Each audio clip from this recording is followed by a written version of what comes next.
কি গো, এ দেখো কি করেছি, কি করেছো? খেয়ে দেখো। কি করেছো? এই পকোড়া করেছি আর গরম গরম চা, বৃষ্টির দিনে বাহ, কেমন লাগবে বলো? দারুণ দারুণ। গরম আছে, খেয়ে দেখো।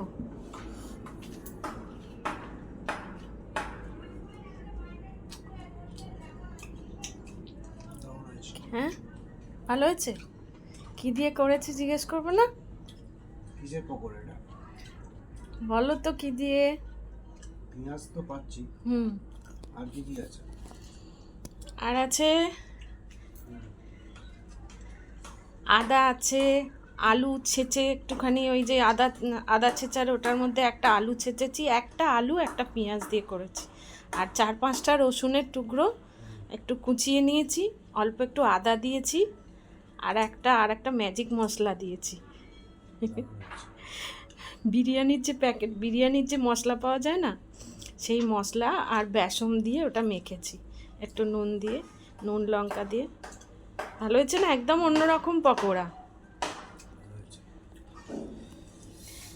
নতুন নতুন কিছু খেতে চায় ছেলেরা, তুমি তাই কালকে ওদের করে দিলাম, আজকে ভাবছি তোমাকে একটু করে খাওয়াই।